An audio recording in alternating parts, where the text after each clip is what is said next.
안녕하세요, 청취자 여러분. 오늘 저희와 함께 펩시코의 최신 동향, 특히 2025년 3분기 실적 발표 이후 경영진의 생각을 좀 더 깊이 들여다보는 시간을 갖겠습니다. 네, 안녕하세요. 저희가 오늘 살펴볼 자료는요, 실적 발표 후에 있었던 Q&A 세션 녹취록 일부입니다. 맞습니다. 경영진의 답변을 직접 분석해보는 거죠. 네, 그래서 오늘은 이 자료를 토대로 펩시코가 지금 겪고 있다는 그 판매량 압박, 이게 구체적으로 어떤 상황인지, 또 이걸 극복하려고 어떤 전략을 쓰고 있는지, 뭐 혁신이나 비용 절감, 포트폴리오 재편 같은 것들이요. 그렇죠. 그리고 2026년 이후 성장 전망까지 한번 짚어보는 게 목표입니다. 맞아요. 경영진 답변 속에 숨어 있는 그런 핵심적인 통찰들을 함께 찾아보시죠. 자, 그럼 바로 가장 질문이 많았던 부분 같아요. 판매량 압박 이야기부터 시작해 볼까요? 식품이랑 음료 사업 양쪽 다 좀 어렵다는 얘기가 있었잖아요. 네, 그 질문이 당연히 나왔는데요. 펩시코 경영진, 특히 CEO 답변을 보면요. 이게 생각보다 단순하지 않다는 걸 알 수 있습니다. 우선 음료 사업부터 보면요. 네네. 겉으로 보이는 숫자만 보면 안 되고 그 내용을 좀 봐야 한다. 이런 입장입니다. 예를 들어서 생수 사업 매각이라든지 새로운 비즈니스 모델 도입 같은 그런 특이 요인들을 제외하면요. 아, 그런 걸 빼고 보면 네, 빼고 보면 3분기 실제 판매량은 오히려 늘었다고 강조를 해요. 오, 정말요? 늘었다고요? 네, 특히 이제 간판 브랜드인 펩시 있잖아요. 펩시는 판매량, 순매출, 시장 점유율까지 모두 성장해서 흐름이 아주 좋았다 이렇게 이야기합니다. 아, 그럼 음료 쪽의 판매량 압박, 이 우려는 좀 과장된 면이 있었던 거군요. 그렇죠. 적어도 펩시코 측 설명은 그렇습니다. 근데 식품 사업 쪽은 상황이 조금 달라요. 식품은요? 어떻게 다른가요? 식품 사업은 여름 동안의 프로모션 전략을 크게 바꿨다고 합니다. 프로모션 전략을요? 네, 예전에는 특정 브랜드 하나를 딱 정해서 거기에 힘을 싣는 방식이었다면 이제는 좀 전체 브랜드에 걸쳐서 상시 저가라고 하죠. 에브리데이 로우 밸류 또는 더 나은 가치를 제공하는 쪽으로 전환했다는 거예요. 특정 브랜드 집중해서 전체적인 가치 제공으로요. 맞습니다. 이 전략 변경이 단기적으로는 3분기 판매량에 좀 부담을 준 건 사실이라고 인정합니다. 네, 그럴 수 있겠네요. 하지만 경영진은 이게 더 건강한 매출 구조, 그리고 균형 잡힌 성장을 위한 의도적인 선택이었다. 이렇게 설명을 하더라고요. 아, 단순히 판매량이 줄어든 게 아니라 일부러 그렇게 전략을 짠 거다. 어떤 계산이 있었을까요? 단기 손실을 감수하면서까지 뭘 얻으려고 했던 걸까요? 핵심은 두 가지 키워드 같아요. 더 나은 매출 실현, better revenue realization, 그리고 균형 잡힌 성장, more balanced growth. 더 나은 매출, 균형 잡힌 성장? 네, 그러니까 무조건 판매량만 늘리는 게 아니라 수익성을 같이 가져가는 성장을 하겠다는 의지로 보입니다. 그리고 앞으로 전망에 대해서는 꽤 긍정적이에요. 어떤 점에서요? 연초에 시스템 전환 문제가 좀 있었는데 그게 해결되면서 서비스 수준이 97에서 98%까지 아주 높아졌다고 합니다. 와, 98%요? 네, 이게 고객 만족도 향상으로 이어지고 있다. 이렇게 보고 있고요. 당연히 높은 서비스 수준은 판매 회복의 기반이 되겠죠. 그렇겠네요. 여기에 더해서 혁신 제품들 출시가 많이 예정되어 있어서 판매량 반등도 기대하고 있다고 하고요. 앞으로는 이 판매량 성장과 가격 인상을 통한 수익성 개선 사이에서 균형점을 잘 찾아가겠다. 이 목표를 분명히 했습니다. 북미 쪽 사업 전망은 어떤가요? 음료나 식품이나요? 북미 음료 사업 PBNA하고 북미 식품 사업 PFNA, 그러니까 프리토레이죠. 이 둘 다 앞으로 매출 성장이 가속화될 거다 이렇게 보고 있어요. 특히 식품 사업은 3분기 막판에는 거의 보합세까지 올라왔고 최근 4주 데이터로는 실제로 성장세로 돌아섰다고 아주 자신감을 보이더라고요. 식품 쪽도 회복세군요. 그럼 국제 사업 쪽은 분위기가 좀 다른가요? 국제 사업은 여름에 날씨 같은 좀 일시적인 요인 때문에 잠시 주춤하긴 했는데 9월 들어서는 다시 강한 성장세를 회복했다고 합니다. 그래서 중후반 한 자릿수 성장률 그 수준으로 복귀했다는 거죠. 아, 그럼 크게 걱정할 상황은 아니군요. 네, 그렇게 보고 있는 것 같아요. 그리고 또 흥미로운 점이 최근에 인수한 브랜드들 있잖아요. 포피라던가 알라니 뉴 같은 네, 있었죠. 이 브랜드들이 이제 본격적으로 실적에 기여하기 시작하면 이건 현재 유기적 성장률 개선에는 포함되지 않는 거거든요. 그러니까 추가적인 성장 동력이 될 거다 이렇게 기대하고 있습니다. 앞으로 실적 볼 때 이 부분을 좀 눈여겨봐야 할 것 같아요. 그렇군요. 단기적인 대응은 알겠는데 그럼 이제 좀 더 길게 봐서 펩시코가 장기적인 성장 그림은 어떻게 그리고 있는지 궁금해지네요. 특히 2026년까지 자기들이 알고리즘이라고 부르는 그 장기 성장 목표치로 돌아가겠다. 이 의지가 아주 강하 보이던데요. 네, 맞습니다. 그 2026년대 목표 복귀, 이걸 여러 번 강조했어요. 명확한 로드맵이 있다, 이거죠. 그 전략은 크게 보면 여러 갈래로 나뉩니다. 첫 번째는 의외로 들릴 수도 있는데 기본에 충실하기, 브릴리언트 애터 베이직스예요. 기본에 충실하기요? 구체적으로 뭘까요? 뭐 적절한 가격 정책, 높은 서비스 수준 유지, 매장 단위의 실행력 강화, 그리고 주요 고객사들이 있잖아요. 그들과의 파트너십 강화하고 계획을 최적화하는 것 같은 어떻게 보면 당연해 보이지만 가장 중요한 기본 역량을 다시 꽉 잡겠다는 겁니다. 하긴 기본이 중요하죠. 네, 이미 주요 고객사들과 내년도 계획 협의가 상당히 진전됐다고 자신하기도 했고요. 근데 기본기만 다져서는 뭔가 좀 부족할 것 같은데요. 핵심 브랜드에 대한 구체적인 계획은 없나요? 특히 펩시 말고 다른 주력 브랜드들은요? 아, 바로 그게 두 번째 전략입니다. 핵심 브랜드 혁신이죠. 핵심 브랜드 혁신. 네, 이미 성공 사례로 꼽히는 펩시 재출시에 이어서요. 레이즈, 토스티토스, 그리고 게토레이, 이 세 개의 거대 브랜드를 미국뿐 아니라 전 세계적으로 대대적인 재출시를 할 계획입니다. 레이즈, 토스티토스, 게토레이 전부요? 네, 레이즈하고 토스티토스는 이미 진행 중이고 게토레이는 내년 상반기 중으로 예정되어 있다고 해요. 결국 이 핵심 브랜드들이 살아나야 전체 성장이 가능하다 이런 판단인 거죠. 이 세 브랜드가 펩시코 전체 매출에서 차지하는 비중이 워낙 크니까요. 그렇죠. 이 세 브랜드 성공 여부가 2026년 목표 달성에 정말 중요하겠네요. 맞습니다. 결정적일 수 있죠. 세 번째 축은 성장 플랫폼 가속화라고 하셨죠? 어떤 플랫폼들에 주목하고 있나요? 네, 특히 성장세가 가파른 분야에 집중 투자하겠다는 건데요. 첫째가 외식 채널, Away from Home입니다. 집 밖에서 소비하는 거요. 이게 소매 채널보다 2배에서 3배 정도 빠르게 성장하고 있거든요. 아, 외식 채널 성장세가 그렇게 빠른가요? 네, 그래서 미국이랑 해외 시장 모두에서 이 채널 공략을 강화할 계획이라고 합니다. 단순히 기존 제품을 더 잘 파는 걸 넘어서 뭐 식사 경험이나 좀 고급 외식 경험과 연계된 외식 채널 전용 혁신 제품 개발에도 힘쓸 거라고 하고요. 외식 채널 전용 제품이요. 흥미롭네요. 그렇죠. 둘째는 허용 가능한 스낵, 퍼미시블 스낵스하고 제로 슈거 음료예요. 뭐랄까 죄책감 없이 즐길 수 있는 스낵이나 설탕 없는 음료, 이 수요가 전 세계적으로 늘고 있잖아요. 네, 확실히 그렇죠. 이미 미국 내에서는 관련 포트폴리오가 강한 편인데 이걸 글로벌하게 확장하고 특히 제로 슈거 음료 쪽에서는 계속 혁신을 해서 시장을 이끌어가겠다는 포부입니다. 제로 슈거는 정말 대세니까요. 그리고 셋째는 기능성 수분 보충, 펑셔널 하이드레이션 분야입니다. 단순히 갈증 해소만 하는 게 아니라 기능성을 더한 음료 시장인데요. 펩시코는 이미 프로펠 브랜드나 다양한 강화제, 태블릿 형태 제품 같은 좋은 포트폴리오로 가지고 있거든요. 성장세도 빠르고요. 그래서 이 분야에 전략적으로 투자를 집중할 계획입니다. 혁신 얘기가 계속 나오는데 유독 긴급성이라는 표현을 쓰면서 속도를 되게 강조하는 것 같아요. 어떤 분야 혁신에 특히 집중하는 건가요? 맞아요. 그만큼 시장 변화가 빠르니까 뒤처지면 안 된다는 어떤 절박함 같은 게 느껴질 정도예요. 여러 분야를 언급했는데 첫째는 단연코 단백질입니다. 단백질이요? 네, 기존에 있던 머슬밀크를 맛이나 성분을 개선해서 재출시하고요. 스타벅스랑 협업한 단백질 음료도 내놓고 심지어 도리토스 과자에 단백질을 넣은 버전도 나온대요. 도리토스의 단백질이요? 네, 그리고 퀘이커 오트밀 기반 단백질 제품, 육포 스낵까지 계획하고 있고요. 더 나아가서는 그 GLP-1 다이어트 약물 사용자들 있잖아요. 그분들을 겨냥해서 특별한 전해질, 고섬유질, 고단백질을 넣은 프로펠 신제품까지 개발 중이라고 하니까 이건 정말 전방위적이죠.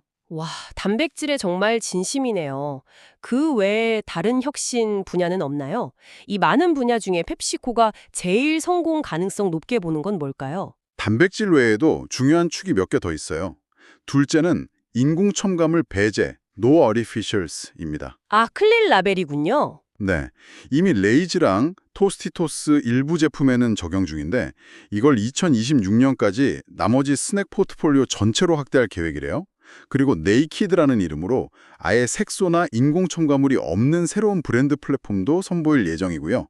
맛은 유지하면서 좀 더 건강하게 즐기고 싶어하는 소비자 니즈를 딱 겨냥한 거죠. 건강 트렌드를 따라가는 거군요. 그렇죠. 셋째는 고섬유질입니다. 섬유질을 차세대 단백질로 보고 투자하고 있다고 해요. 아직은 소비자들이 단백질만큼 중요하게 생각하지는 않지만 점차 인식이 개선될 거다, 이런 판단인 것 같고요. 넷째는 새로운 오일 사용입니다. 감자칩 같은 스낵에 아보카도 오일이나 올리브 오일을 쓴 프리미엄 라인을 출시해서 좀 고극화, 건강화 이미지를 강화하려는 시도예요. 오일도 신경 쓰는군요. 네, 어느 분야가 제일 성공할지 단언하기는 어렵지만 뭐랄까 단백질 분야에 쏟는 자원이나 언급 빈도를 보면 내부적으로 거는 기대가 상당히 크다는 걸 짐작할 수 있죠. 다만 워낙 경쟁이 치열한 시장이라서 실제 성과로 이어질지는 좀 지켜봐야 할 것 같습니다. 마지막 성장 전략축은 포트폴리오 재편이군요. 네, 그게 5번째 전략입니다. 최근 몇 년간 펩시코 M&A 행보가 빨라졌잖아요. 네, 맞아요. 프리바이오틱 소다 브랜드 포피, 인수, 에너지 드링크 셀시우스와의 유통 파트너십 강화, 중동식 후무스 브랜드 사브라 지분 관련된 움직임, 또 다른 에너지 드링크 알라니 뉴, 인수, 이런 게 대표적이죠. 네, 계속 인수 소식이 들렸죠. 이렇게 성장성 높은 카테고리의 브랜드를 사들이거나 협력하는 동시에 성장성이 낮거나 좀 비핵심적인 사업은 매각하면서 포트폴리오를 더 건강하고 미래지향적으로 바꾸고 있는 겁니다. 이런 다각적인 노력들이 합쳐져서 2026년에는 반드시 장기 성장 목표, 즉 알고리즘으로 복귀하겠다. 이게 경영진의 구상인 거죠. 근데 이렇게 정말 전방위적으로 혁신하고 투자려면 자금이 필요할 텐데 그러다 보니 자연스럽게 비용이나 마진 이야기가 따라오죠. 특히 방금 이야기한 단백질 강화나 인공 첨가물 배제 같은 클린 라벨 혁신, 이게 필연적으로 원가 상승 요인이 될 수 있잖아요. 맞아요. 혁신에 돈을 쓰면서 마진까지 개선하겠다. 이게 어떻게 가능한 건지 구체적인 계획이 궁금하네요. 언뜻 보면 좀 상충되는 목표 같기도 하고요. 펩시코 경영진은 충분히 가능하다고 보고 있습니다. 그 근거로 몇 가지를 제시했는데요. 첫째는 상대적으로 수익성이 높은 해외 사업이 꾸준히 성장하고 있다는 점입니다.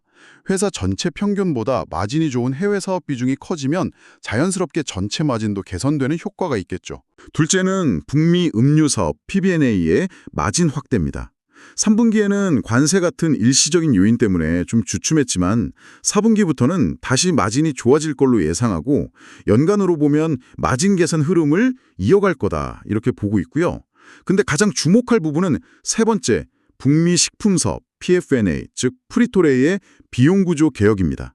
프리토레이의 비용 구조를 어떻게 바꾼다는 건가요? 구체적으로 좀 알려주시죠. 상당히 과감한 조치들을 언급했어요. 공급망이나 제품 유통, 그러니까 고투마켓 관련 고정 비용에 대해서 의도적이고 적극적인 조치, intentional and active actions를 취하고 있다, 이렇게 표현할 정도니까요. 의도적이고 적극적인 조치. 네, 예를 들면 오래되고 비효율적인 생산 공장은 폐쇄하고 창고 운영 시스템을 합리화하는 겁니다. 여기에는 뭐 자동화 설비 도입이나 어떤 지역에서는 아예 음료 사업부하고 창고를 통합 운영하는 방안까지 포함돼요. 창고 통합까지요? 네. 그리고 최근 몇 년간 인력난 때문에 좀 과하게 확보했던 현장 인력들 있잖아요. 이걸 시장 상황이 안정되면서 적정 수준으로 조정하고 있다고 하고요. 인도 같은 곳에 있는 글로벌 역량센터, 글로벌 캐퍼빌리티 센터스를 활용해서 관리 업무 효율성도 높이고 있습니다. 이미 직원 1인당 생산성은 과거 수준으로 회복되었다고 하니 효과가 나타나고 있는 거죠. 생산성 회복이 빠르네요. 네, 이런 비용 절감 노력은 올해 남은 기간은 물론이고 2026년까지 계속될 예정이라고 합니다. 비용 절감분은 그냥 이익으로만 가져가는 게 아니라 성장에 재투자한다는 점이 좀 인상적이네요. 그럼 혁신 제품 자체의 원가 상승 부담 이건 어떻게 해결하나요? 그래서 그 부분은 혁신 제품에 더 높은 가격을 매김으로써 해결할 수 있다, 이렇게 보고 있습니다. 소비자들이 기꺼이 지갑을 열 만큼 매력적인 혁신이라면 원가 상승분을 상쇄하고도 남는 부가가치를 창출할 수 있다, 이런 자신감의 표현이죠. 아, 가격으로 상쇄한다? 네. 그리고 이렇게 절감된 고정 비용과 혁신을 통해 확보된 추가 이익의 일부는 다시 광고 및 마케팅, A&M 활동에 재투자해서 성장을 더 가속화하는 그런 선순환 구조를 만들겠다는 계획입니다. 단순히 뭐 허리띠만 졸라매는 게 아니라 체질 개선을 통해서 미래 성장을 위한 실탄을 확보하겠다, 이런 전략으로 보입니다. 비용 효율화 얘기가 나왔으니 말인데요. 예전에 언급됐던 그 원 롤스 아메리카 전략 있잖아요. 북미의 스낵이랑 음료 사옥을 통합 운영하려는 시도. 그건 어떻게 되어가고 있나요? 그리고 아까 어려운 환경이라고 평가했던 해외 소비자들 분위기. 이것도 좀 구체적으로 짚어주시죠. 원 루스 아메리카 전략은요, 여전히 검토 중인 옵션 중 하나다. 딱 이 정도 수준에서 언급됐습니다. 현재 텍사스에서 테스트를 진행 중이라고 하는데요. 텍사스에서요? 네, 텍사스가 펩시코의 스낵 점유율은 매우 높은데 음료 점유율은 상대적으로 낮은 좀 특이한 시장이거든요. 이런 곳에서 두 사업부의 물류창고 같은 걸 통합 운영했을 때 과연 시너지가 나는지 그걸 시험해보고 있다는 거죠. 아, 테스트 베드군요. 그렇죠. 하지만 이게 미국 전역에 적용될 만능 해결책은 아닐 거라고 분명히 선을 그었어요. 각 지역 시장의 특성, 예를 들어 스낵과 음료의 점유율 차이라던가 인구 구성 같은 걸 고려해서 지역별로 다른 접근 방식을 취할 가능성이 높다, 이런 얘기고요. 특히 앞으로 디지털 주문이나 배달 수요가 늘어나는 변화, 또 새로운 기술의 활용 가능성, 그리고 펩시코 전체의 이익을 최적화하는 관점에서 신중하게 접근할 문제라고 강조했습니다. 당장 전면 시행보다는 점진적이고 선별적인 도입을 염두에 두는 것 같아요. 그렇군요. 그럼 해외 소비자들 상황에 대해서는 좀 더 구체적인 언급이 있었나요? 좀 어렵다고만 하셨는데. 네, 전반적으로 전 세계 소비자들이 현재 상당히 스트레스를 받고 있다, 스트레스드, 이렇게 진단했습니다. 아무래도 지갑 사정이 팍팍해지면서 소비에 신중해지고 있다는 뜻이겠죠.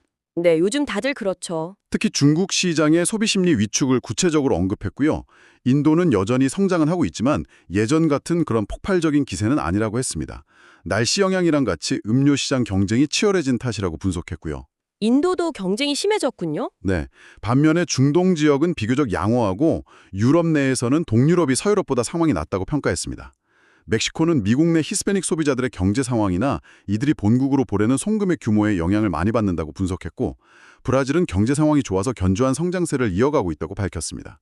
지역별로 편차가 꽤 크네요. 그렇죠. 그래서 결국 핵심은 이렇게 녹록치 않은 환경 속에서도 경쟁사보다는 잘하고 소비자들이 우리 브랜드를 계속 찾게 만들고 나아가서는 1인당 소비량을 늘려가는 것, 이게 중요하다고 강조했습니다.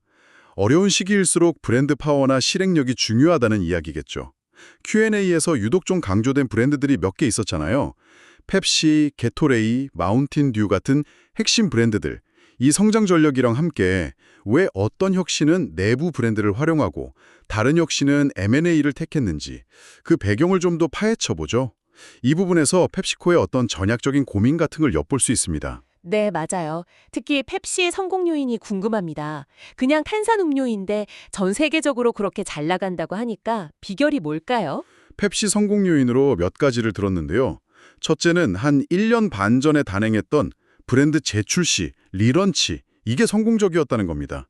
로고 바꾼 것뿐만 아니라 브랜드 이미지 전반을 좀 젊고 활기차게 바꾼 게 주요했다는 평가고요. 아, 리브랜딩 효과군요. 네, 특히 해외에서는 제로 슈거나 맥스 버전이 성장을 이끌고 있다고 합니다.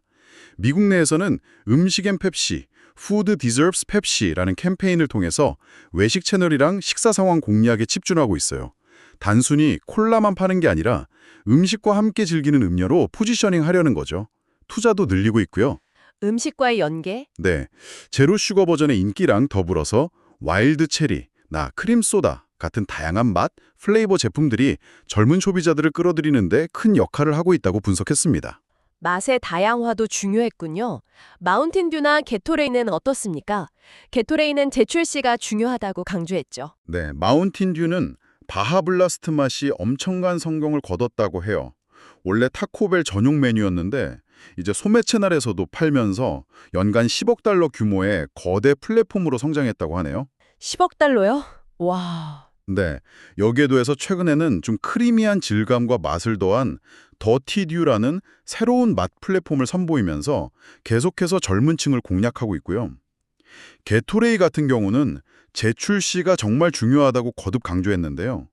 단순히 가격 경쟁력을 확보하는 차원을 넘어서 게토레이만이 가진 그 압도적인 수분 보충 과학을 전면에 내세울 계획이라고 합니다. 수분 보충 과학이요? 네, 더 빠르고 더 효과적이며 더 오래 지속되는 수분 보충, 이걸 가능하게 하는 과학적으로 증명된 전해질 조합을 가지고 있다는 점을 소비자들에게 확실하게 각인시키겠다는 거죠. 단순히 스포츠 음료가 아니라 과학적인 근거를 강조하겠다. 그렇죠. 그게 핵심 메시지가 될 것 같습니다. 단순히 마케팅 메시지만 바꾸는 건가요? 아니면 실제 제품 성분이나 기능에도 변화가 있는 건가요? Q&A 내용만으로는 제품 자체의 대대적인 포뮬라 변경까지 언급되진 않았어요. 하지만 과학적으로 검증된 전해질 조합을 강조하는 걸 보면 기존 제품의 강점을 더욱 부각하거나 혹은 약간의 개선을 통해서 그 메시지를 뒷받침할 가능성도 있어 보입니다. 단순한 광고 문구 변경, 그 이상의 의미를 담고 있을 것으로 해석하는 게 합리적이겠죠? 그렇군요. 흥미로운 지점은 혁신을 추진하는 방식에 대한 질문도 있었다는 겁니다. 예를 들어서 왜 단백질 분야는 기존 브랜드인 머슬밀크나 프로펠을 키우려 하고 에너지 드링크나 프리바이오틱 소다 같은 분야는 포피 인수나 셀시어스 파트너십 같은 외부 수혈을 택했는지 그 기준이 뭐냐는 질문이었죠. 네, 그 질문에 대한 답변에서 펩시코의 M&A 및 혁신 전략의 원칙을 좀 엿볼 수 있었어요. 답변의 핵심은 효율성하고 속도입니다. 효율성과 속도. 네, 가능하면 이미 보유한 플랫폼, 즉 기존 브랜드를 활용하는 게 비용 효율성이나 투자 수익률 ROI 측면에서 유리하다는 거예요. 머슬밀크는 이미 인지도가 있는 단백질 브랜드니까 제품 자체를 개선해서 맛, 단백질 함량 증대, 식감 개선, 인공 첨가물 제거 등등 경쟁력을 높이는 방식을 택한 거죠. 내부 역량을 활용하는 거네요. 맞습니다. 프로펠 역시 여성 소비자들한테 인기가 높고 수분 보충 음료로서 신뢰도가 있으니 이 기반 위에서 기능을 더한 기능성 수분 보충 플러스 플랫폼으로 확장하는 게 자연스럽다는 판단이고요. 반면에 포피처럼 펩시코 내부에 유사한 프리바이오틱 소다 플랫폼이 아예 없거나 아니면 에너지 드링크처럼 시장이 폭발적으로 성장하는데 내부 역량만으로는 빠르게 규모를 키우기 어려울 때, 이럴 때는 과감하게 M&A나 파트너십을 선택한다는 설명입니다. 내부 육성 빌드와 외부 인수 바이를 상황에 맞게 쓰는군요. 그렇죠. 결국 내부 혁신과 M&A 모두를 포함하는 그런 투트랙 전략을 구사하고 있다고 볼 수 있습니다. 종합해보면 펩시코는 현재 판매량 압박이라는 도전에 직면해 있지만 상당히 체계적이고 또 공격적인 전략으로 이걸 돌파하려고 하는 것 같습니다. 단백질, 인공 첨가물 배제, 고섬유질 같은 시장 트렌드를 읽고 선도하려는 혁신에 막대한 투자를 하고 있고요. 네, 혁신에 대한 의지가 강하죠. 동시에 레이즈, 토스티토스, 게토레이 같은 전통적인 강자들을 재정비해서 기본 체력을 다지고 있습니다. 그리고 이 모든 것을 뒷받침하기 위해서 비용 구조를 과감하게 개혁해서 실탄을 확보하고 마진까지 개선하겠다는 아주 야심찬 계획을 추진 중이고요. 맞습니다. 이를 통해 2026년까지는 반드시 그 장기 성장 목표치로 복귀하겠다. 이런 강한 자신감을 보여주고 있네요. 네, 변화하는 소비자 트렌드, 그러니까 건강, 가성비와 가치 소비, 디지털화라는 이 거대한 흐름에 발빠르게 적응하고 또 치열한 경쟁 환경 속에서 우위를 지키려는 기업의 필사적인 노력이 느껴집니다. 핵심 사업의 운영 능력, 즉 실행력을 극대화하는 동시에 미래 먹거리를 위한 혁신과 내부 효율성 제고라는 두 마리 토끼를 다잡으려는 그런 복합적인 전략을 구사하고 있는 모습이에요. 네. 그리고 Q&A 말미에 짧게 언급되었지만 최근에 새로운 CFO를 영입했거든요. 이 새로운 리더십이 앞으로 이런 야심찬 전략들을 얼마나 성공적으로 실행해 나갈지 이것도 지켜보는 게 중요한 관전 포인트가 될 것 같습니다. 맞네요. 리더십 변화도 지켜봐야 할 부분이고요. 오늘 펩시코의 전략을 쭉 들어보셨는데요. 마지막으로 청취자 여러분께 생각해 볼 만한 질문을 하나 던지면서 마무리할까 합니다. 네, 오늘 집중적으로 논의된 그 단백질 강화 스낵이나 인공 첨가물 배제 음료 같은 이런 건강지향적인 혁신들이요. 청취자 개인의 실제 스낵이나 음료 선택에 과연 얼마나 큰 영향을 미칠까요? 펩시코가 큰 기대를 걸고 있는 이런 기능성 강화와 클린 라벨 전략들이 앞으로 여러분의 지갑을 성공적으로 열 수 있을 거라고 보십니까? 다음 시간에 더 흥미로운 분석으로 찾아뵙겠습니다. 네, 감사합니다.